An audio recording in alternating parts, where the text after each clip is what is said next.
Hello and welcome to this episode of My Fellow CRE Influencers.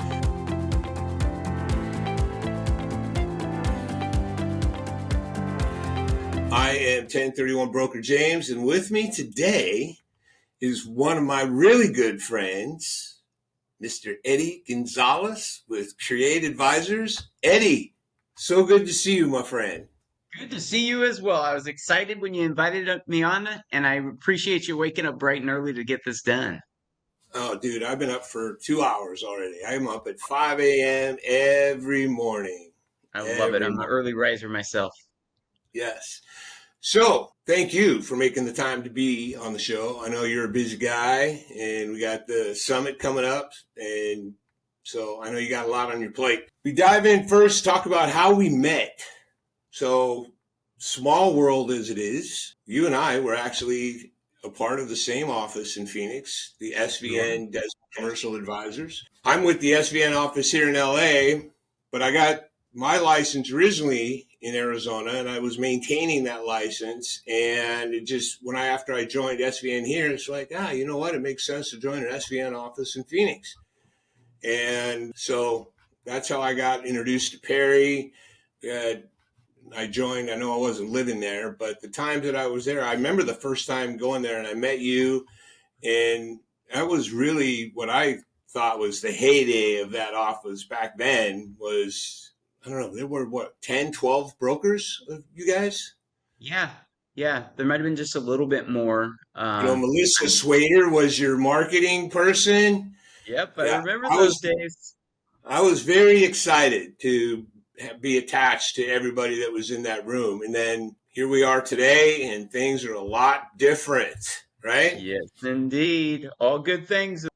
That's right. So first of all, when did you start your commercial real estate career? I started in 2016, and I think I might have met you in 2017, 2018. Does that sound about right? Yeah, it was after, because I joined SVN in August of 18. So this is my 7-year anniversary with SVN. It's so weird to hear me say that. Right. 7 years with SVN, 3 years with Marcus Millichap, 15 years with Cutler Commercial. So that's what, was weird is that we never met each other when I actually lived in Phoenix. No, we didn't. I'm sure you're familiar who Cutler Commercial is. I know them well, yeah. Yeah. Anyways, all right. So you started your career about 9 years, almost 10 years ago. So social media was obviously around 10 years ago. Were you already involved with social media before you got into commercial real estate? Not at all. In fact, my girlfriend encouraged me to download Instagram prior to me starting in commercial real estate. And on that Instagram page, before I started doing commercial real estate posts, there was one picture of content. So that was the extent of my social media career. I had Facebook, of course, and I would post every now and again, but I literally did not know anything about anything going into social media when I started doing what I'm doing now. Right. So you get into commercial real estate, and how many years were you in commercial real estate when you thought I should dive into social media now? I met this guy named Bucky Beeman, and Bucky was doing the same thing. And I actually met Bucky, who's out of Minnesota, because of one of the title reps that came into the SVN office. And he said, hey, there's like one guy out there right now that's doing social media on commercial real estate. You should probably reach out to him. So I did, and we've become really good friends. And I consider him my mentor. And what's really cool about the summit this year, he's coming to the summit, and he and I are going to do a speech together. Oh, nice. I look forward to meeting him. Yeah, he's great. You're going to love him. Awesome. So what year was that? I was a little over a year into commercial real estate when I started actually posting about it. And boy, I encourage you not to go back and look at those posts because they were. Hey, it's the same for all of us. We all went through that same thing, and pretty much anybody that's going to the summit this year for the first time, and just getting into social media for the first time, which they're going to run into the same thing as well. Oh, no doubt about it. It's one of those things. And, you know, I remember the distinct moment that I decided to start doing it. I went into my mentor and now business partner's office, Rami Majahed, and I said, "Hey, listen, I want to try something." And he said, "Either this is genius or this is absolutely crazy. We'll figure out which one it is." And he was very clear out of the gate. "This is your thing, Eddie. This is not our thing." He said, "I don't want to be on camera." Yeah, that doesn't surprise me about Rami. Obviously, I know Rami as well. Actually, I knew Rami even before he was at SVN. I'd met Rami and his brother a long time ago, including Andy Crute. I didn't realize that Andy was one of your partners. I've known Andy Absolutely. almost 20, probably more than 25 years. I Well, would and say I'd known him. I met him more than 25 years ago. If you said, hey, DJ Bean says hi, he'll remember me. perfect. He'll remember me. Andy swore me. He said that once you hit 30 years in real estate, you're not allowed to say how many years. You just say over 30 years. Yeah, actually more than. There you go. More than 30. More than Over is different, describes over under, where more than is measurement. All right, let's talk about Create Advisors. let's. I was so surprised because we were just talking about how we had this great synergy and this great group of people at SVN, and then all of a sudden I see you and Rami, and I don't know how many of you from SVN left in the first place. There were 4 of us in that office that came over to do Create. And then we've Okay, had Andy join us, and we've got one more gentleman that's joined us since. So there's 6 of us now. awesome. So whose idea was that? All of ours. Honestly, we'd been working on it for a while, pre-COVID type stuff. I went and got my broker's license, and we were just trying to figure out timing and what we wanted to do and how we wanted to do it. And it took a while. We were actually talking about that the other day when we were going through all the paperwork and renewals and all that stuff. I think we really started planning the process in 2018, 2019. That's when I got my broker's license.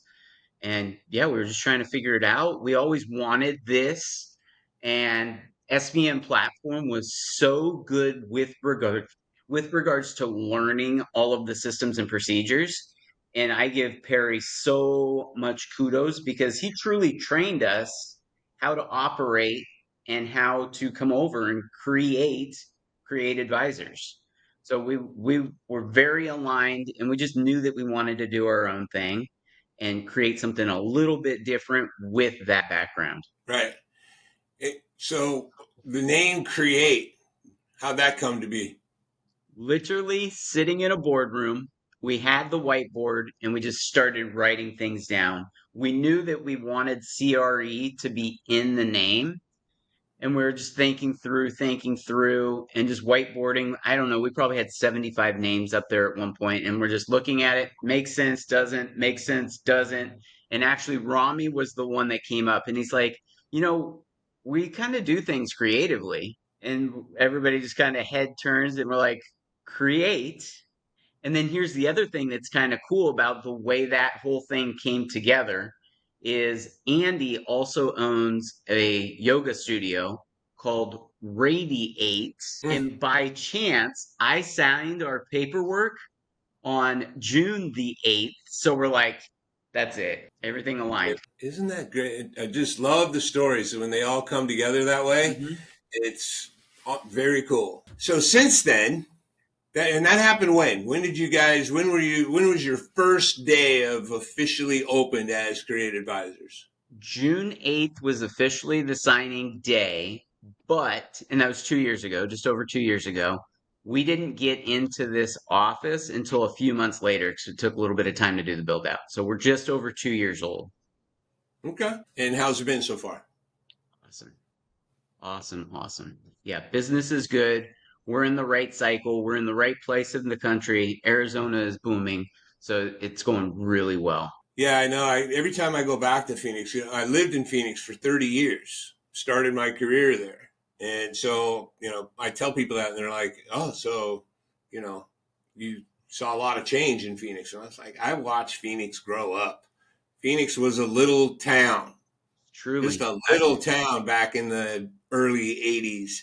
And now it's a booming metropolis, It's right? wild. It I is mean, absolutely wild. I tell people about the freeways. You used to have to get off the 10 when you drive over from LA. You have to get off the 10, drive through Buckeye, then get back on the 10. And back then, the only freeways that existed were the 10, the 17, and the 60, which was the Okay. old highway. And it only went out to, I think, Country Club.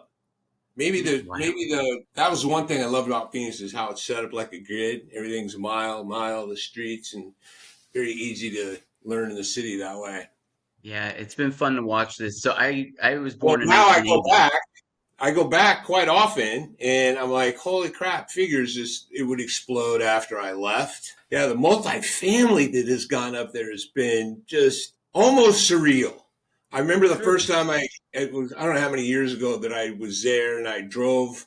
I was in 16th Street McDowell area, and I decided I was going to take McDowell over to Scottsdale, Okay. which used to be auto sales road, right? All the big, luxurious automotive dealers. And I go down there and they're all gone. And all of a sudden there's these high rise multifamily units and more Yeah. being built. And I Yeah. was like, what? And I mean, it was like I driven on a movie set or something. It was that surreal.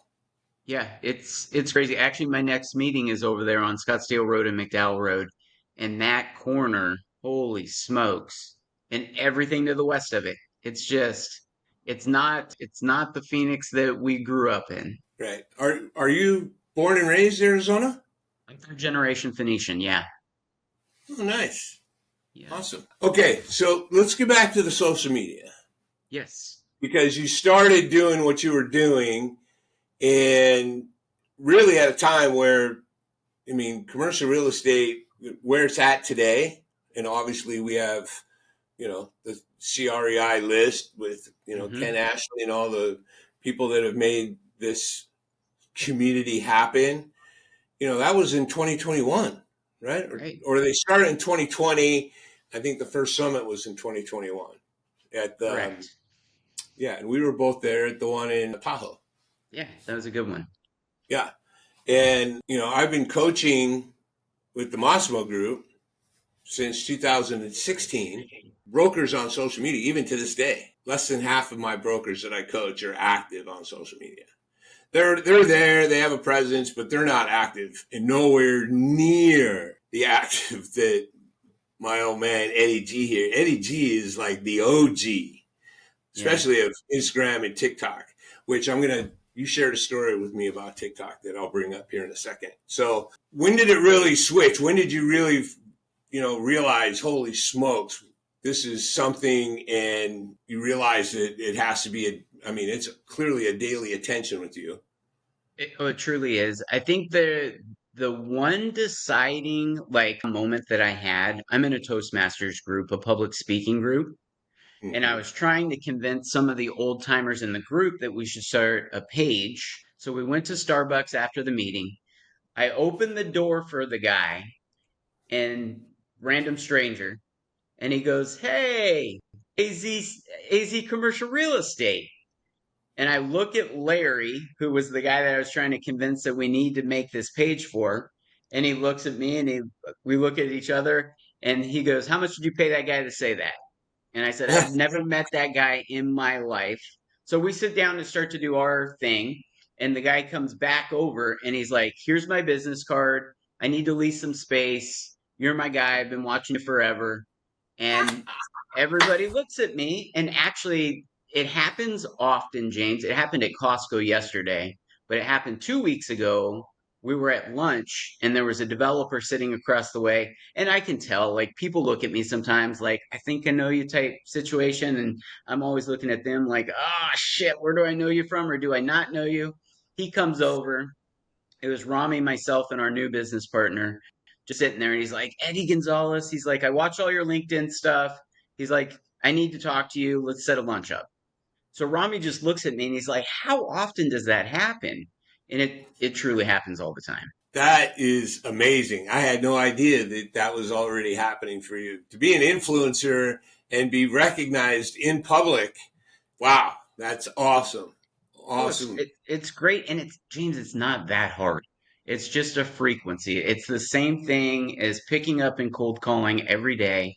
It's you do it so many times, it becomes, and then it's just part of the routine. And people understand what you do and why you're doing it. And I focus so much on the central Phoenix area that that's kind of by design, and people just know who I am. And it makes conversations, commercial real estate conversations, way easier because they already know who I am. Right. Yeah. Well, and that's kind of the way we coach it with the Massimo group is, prospecting has to be a constant, a non-negotiable. And if you want to be more successful at it, obviously you work on your opening statement, you work on asking good questions. But if you have a strong digital, personal, physical presence in your market, yes, those calls go much easier because chances are much better that somebody's going to recognize your name. 100%. Never mind representing your content and understanding that you've set yourself up as the expert in that particular market, etc. All right. So Toastmasters, thanks for bringing that up. Yeah. I'm a past president, 12 plus years Toastmasters. Nice. Best thing I ever did for myself. In fact, when I coach my new people, I tell them, you got to get in Toastmasters. It's non-negotiable. You're a salesperson. You need to be able to talk. You need to be able to think on your feet. Get in Toastmasters. Okay. I know you were doing Instagram first, right? It You didn't was. go in all in on. In fact, I know you're on X, but are you posting videos on X? I'm really not active on X, and the reason being is the way that I've set it up is Instagram is more of a national thing. LinkedIn is more broker and owner specific, and TikTok is Phoenix hyper focused. So I really didn't see a path for X. I know a ton of people are being very successful on it, but I like sticking to the three platforms. Great. I'm glad you shared that because, again, from the social media aspect, not all platforms are made good for people. Facebook's got its own demographic, and the way you broke down Instagram, I mean, so eloquent. Instagram and LinkedIn, and the fact that you're using each platform for a specific aim and focus, well, it's easy to Yeah. understand why you've had the success you have had.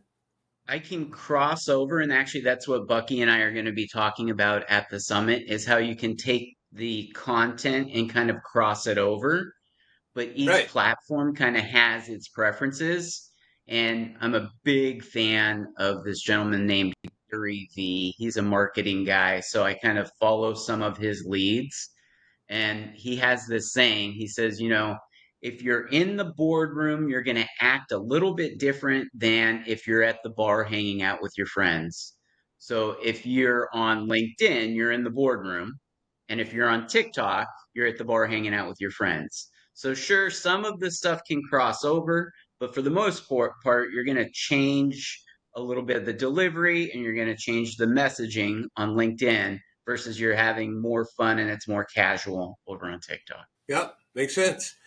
So when you first started posting commercial real estate content on Instagram, how many followers did you have back then? I started with zero, like everyone else. It did not catch fire at first. It took a while to really get traction. And what really did help it as well is CoStar reached out a couple times. They saw what I was doing, so they wrote articles, and other periodicals wrote articles about this guy Eddie that's doing stuff in commercial real estate. And I was getting random phone calls from all over the country of brokers like, "Hey, teach me what you're doing." And then it turned into, for a little while, a lot of residential agents were reaching out, designated brokers, and they're like, "Hey, we love what you're doing on your end of things. Can you come in and teach classes in our brokerage during our team meetings?" And that actually turned into such a good referral source. So I was literally going in, doing my little spiel in front of 15 to 30 residential agents. They didn't have anybody to send their commercial business to. So all of a sudden, I became the guy. Actually, I got a deal yesterday because of that. That's so awesome, Eddie. Yeah, it That works is so. great. and you had, so followers. How many Instagram followers do you have now? It's right around 16,000. So 16,000 in 6 years. Yeah, a little more. Yeah. The thing of it too, though, James, on Instagram, like before, my goal was just to grow it. Now I'm not necessarily focused on the growth portion of it. It's just quality content. Nice. I think that was one of the things that, and it should be spoken to. Followership is important, but the quality content and who it gets to is more important to me now at this point than actually how many followers. Because TikTok, I've got a pretty decent following as well, but it's more so, okay, that gives you a little bit of street cred. It's who am I actually getting to and what am I getting in for the the secret sauce is what happens in the direct messages, not necessarily what happens on the actual feed. So it's those people that are reaching out. And there's a lot of people, you would be really surprised how many people watch that are under the radar, owners of commercial real estate. You look at their profile, there's no profile picture, they have no content. I call them sleepers, but they're watching. I can see that they're watching, and it's inevitable that they're going to reach out and say something. Yeah. Well, that's actually a great segue into one of my favorite stories that you told me about in regards to TikTok Mm-hmm. was the one about the guy that you met, the 80-year-old doctor. Yep. And you ended up he owned a building. I can't remember if you leased the building or sold the building or what came out of that, but share that story. So the building's still being positioned. So doctor gives me a call on my cell phone, says, "Hey Eddie, doctor, I'm not going to say his name, Doctor So and So, I need to meet you." And that was it. My assistant's going to call back. Okay. So literally, assistant calls back. Hey, doc wants to see you. Are you available at this time? I said, yeah, well, I'll figure it out. So I go to the building. It's actually me and John Levy. Do you remember John from SVN? So it's a medical building. Levy does a lot of medical stuff. So I take Levy with me. Right. We go in, we sit down, we have like an hour and a half conversation with this guy. We're going back and forth, putting it all together. He's like, listen, guys, I'm 5 to 10 years out before I actually want to sell this thing. Going to start leasing it. I'm phasing out of my practice. I think he was in his 70s, not his 80s at that point, but he's getting closer now. But he's still practicing. We go back and forth, have a great meeting. His assistant is literally sitting there taking notes, doing the whole thing. The assistant says, "Doc, there's a patient that's been waiting for quite a while. Like, you need to go." So he's like, "Okay, guys, I'll talk to you later. We're going to figure everything out." So he starts to exit the door and like in movie style fashion, right? He starts to shut the door, but then he pokes his head back in and he goes, "Oh, and Eddie, I found you on TikTok." And Levy's jaw drops. The assistant, who I would guess is in her 40s, she's like, "You're on TikTok?" And the doctor looks at her and he goes, "What do you think I do in between patients?" Yeah. That's the part I remember. He's like, yeah, that's what I do in between patients, scrolling Right? TikTok. Just scrolling on TikTok, That's a having the great time. story. Yeah. So we'll figure that building out eventually. Yeah. Nice. I've just so you know, I've shared that story at least a half a dozen times I love it. with I can't when wait people till we like, turn that into the actual sales success story. yeah, It's right. inevitable. It'll make a great story. So TikTok, you were on Instagram for a while before you got onto TikTok. Correct. And you've already explained how you're using TikTok. So how many followers are on TikTok now? That one's almost 50,000. Wow, Yeah. very What I nice. mean, that's the wow factor. Yeah. When people see I'll those, tell you what the wow factor is our good friend Aviva. she killed it. Million followers on She's TikTok. got a I'm actually million followers. Yeah, she's going to be in the studio today. So, yeah, I can't wait to hear that story and talk to her. Okay, so we're wrapping up. If you have a quick 1031 story to share. You asked me about 1031s. I don't do a ton of 1031s myself, but ironically, when I got into the business, one of my very first deals, Rami said, listen, you're going to be a leasing agent and then you're going to roll into sales. I want you to know the leasing side of things. The Good very advice. first deal that I got was a for sale deal. 3-tenant building, automotive, Amco, Meineke, and Mako, all in Hmm. one strip center. Is a cool little setup. That ended up being my very first deal that I got done. A $2.2 million sale over on 51st Avenue on Glendale. And that was a 1031 exchange. But what I want you to do is just go through the educational portion of it, because that was a long time ago. And I don't do a ton of these. Tell everyone what they need to know, basics of 1031s. Well, if you own an investment property and you've owned it for a while and you think that there's some gain, or you know that you've made a profit, but now you really need to know is what's my taxable implication with that gain. So I coach everybody is to an investor, the first person they should talk to is their CPA. They need to talk to their CPA and they need to get clear on what that tax hit's going to be. If it's going to be something, a pill that you do not want to swallow, then the next conversation is somebody who specializes in 1031 exchanges, which this is my motivation, my drive, my why is that there's not enough brokers that do. In fact, I can tell you on one hand, I'm one of less than 5 guys in the entire country that does what I do. I'm the only broker in the country that has and provides content on the 1031 exchange from the broker's point of view. The only content online and out there that's worth anything is by the qualified intermediary sites, IPX 1031, who's my favorite, First American, the other nationals, right? They're obviously their information is great, but there's nothing about strategy, very little about planning because, yes, everybody needs to plan. And that's why more than 60% of exchanges fail every year is because of the lack of planning. And so the education, thank you for allowing me to take a minute to talk about that. It's key. So that first conversation, CPA, then you talk to a broker that's got experience, an investment broker, and say, talk to you and get clear on what are you interested in exchanging into. You want to get out of management? You want to stay in management? Those conversations need to be had so you're clear on what I'm going to go try to identify as my replacement property.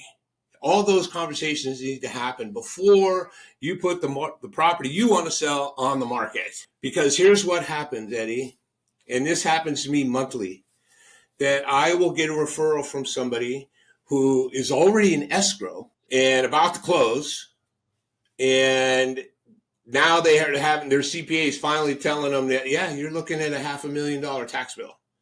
And they're like, I'm not writing a $500,000 check. What are my options? Well, you got to do a 1031 exchange. And so I'll get that call. I've actually have received multiple referrals where people were already in their 45-day identification period. In fact, one of my best stories, which we don't have time to talk about today, but one of my best stories is I got a referral from a CPA and the people only had 14 days left on their identification period. And I was able to successfully complete their 1031. Holy That's smokes. largely due to because what I have built, the machine, the team that I have in place. So going back to that question that you asked me is it really starts with the plan. And you have to be clear on what the implication is tax-wise. What do you want to exchange into? And as I tell most of my clients that I get that kind of time with, we're closing on their replacement property in their identification period because it's, you've got a plan and you just are able to execute right from the beginning. I think you said something that resonated with me and that everyone needs to listen to. You've built the machine. Every broker's a little bit different in the way they operate, right? I love Central Phoenix. I want to do deals in this neighborhood. My machine is what I've built in this area.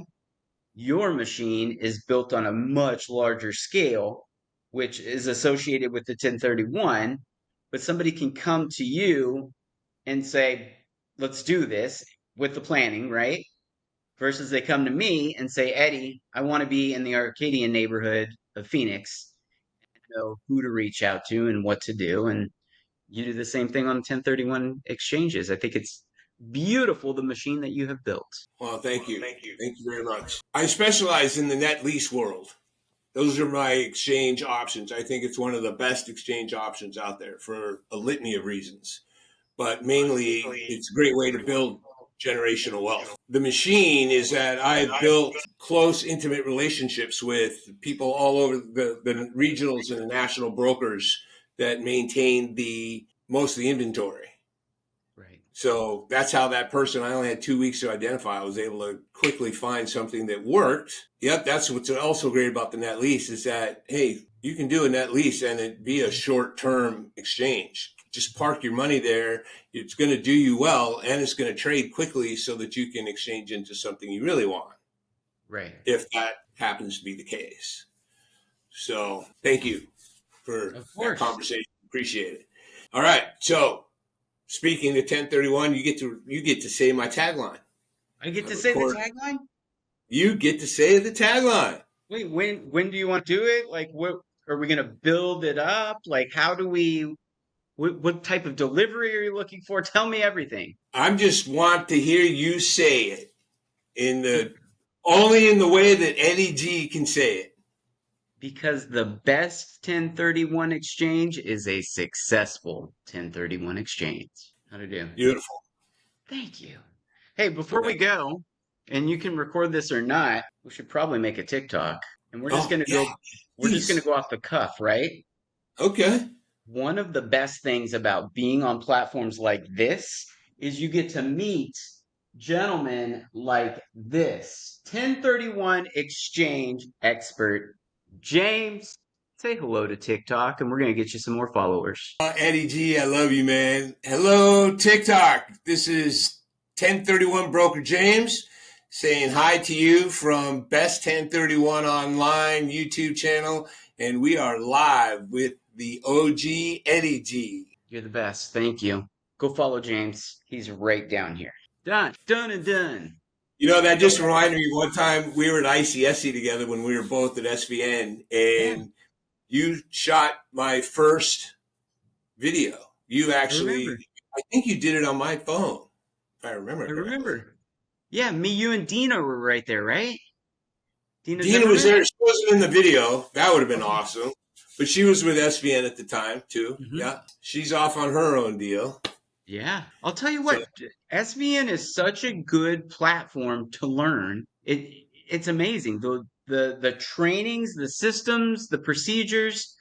Like, I don't know where I would be without that, but you hear about all these other brokers. They go into the brokerage and they're in and out, and there's some crazy fallout within the first 2 years. I think it's in the 90%. And it's like you go to these brokerages, you don't get any training. If you're talking old school, and this is a funny side note, I asked my mom if she had any old yellow pages because I wanted to make a post. So I go to the yellow pages, right? So in the old days, go to work. It's like, how would anyone succeed with that? Yeah.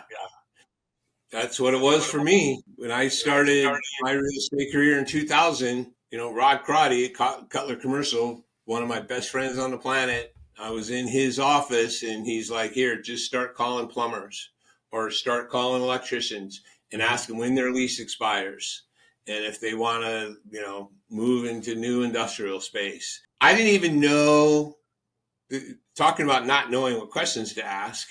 And so I actually designed my own form so that it could keep me on track and what question to ask when I was on the phone.